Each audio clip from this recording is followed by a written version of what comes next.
most harmful thing I see on TikTok and social media against women is this fantasy of marrying this finance 6'5", blue eyes man, or meeting some billionaire that is going to cover all of your financial expenses and you'll never have to worry again. I'm not saying don't look to find the right partner for you. I'm not saying marry somebody that is going to leech off you and is going to drain you of all your energy. But we need to talk about how holding on to this fantasy as this knight on a white horse that's going to save you harms you so much as a woman. Firstly, I know many people who are in relationships like this. While the man may be extremely loving and generous, there's always a trade-off happening there that you are not seeing on social media. There's always an unspoken expectation, and you're opening yourself up to having your spending and the choices you're making with that money questioned, no matter how kind and generous that man is. I've always seen that happen at some point. That's not even the thing that concerns me the most. What concerns me is all the dreams and purpose that you're putting on hold while you're waiting for that fantasy man to arrive and come save you. You could be building all those things on your own and leaning into your purpose and creating something that you're proud of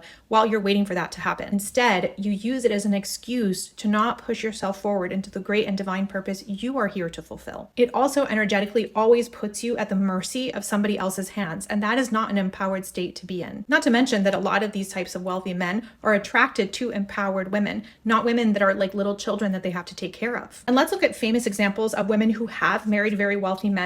And if you notice, they're not just sitting around spending his money and depending on him. A lot of them have started their own brands, their own social media presence, and leverage those investments and that money to create their own thing. One of my favorite examples of this is Georgina, who is Cristiano Ronaldo's longtime partner. Georgina was working as a shop attendant in a luxury store when she met Cristiano. And in the time that they've been together, she has leveraged the attention, the fame, and the money to create a very powerful personal brand on her own. She's had several seasons of a reality TV show on Netflix that is branded after her. She's leveraged those connections into fashion partnerships. She has made powerful friends that she can leverage should that relationship ever end. She's dedicated to their family, and she makes life a lot easier for Cristiano. And a lot of the reason he has the success he has is because of all the things she's doing that he doesn't need to be doing behind the scenes. But she also has her own thing going and a brand that has become quite successful on its own. And if you've noticed, almost every wealthy woman that you see here on social media who talks about being married to a wealthy man, she's monetizing that through her own brand presence on social media. Being in a position where you rely completely on another human being, no matter how kind and generous they are, opens you up to all sorts of situations, including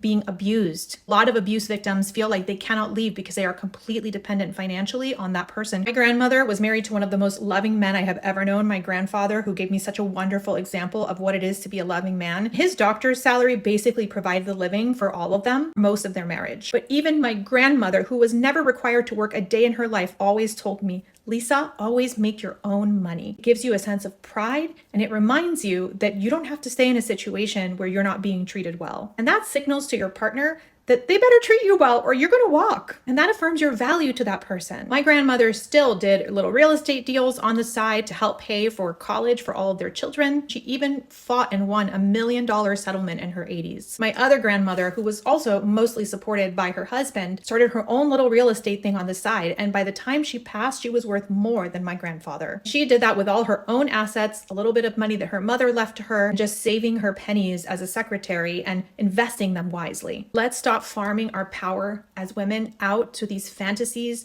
of people who are going to come in and save us. Because in the end, even if you are with the most wonderful, kind, generous partner who wants to cover all your needs, you cannot abdicate your sense of well-being and your sense of who you are to another person. Define who you are. Lean into your own interests. Make something out of that, whether you get paid for it or not. But it's smart to leverage it into something that you can always rely on, because in this life, you never know what will happen. That person could die. You could have bankruptcy. Having a set of skills that you know how to leverage and knowing deep down inside that you've got yourself no matter what is going to give you a peace of mind and a sense of empowerment that ultimately is going to be incredibly attractive to your partner. I say all of this because I have been supporting women business owners for the last 16 years, and I have seen how it drains from their success, their confidence, to completely put all responsibility for the quality of their life on another partner. Please always put yourself in positions where you have the best choices available to you, not the choices that you're forced to take. And if you want more leadership tips, follow me.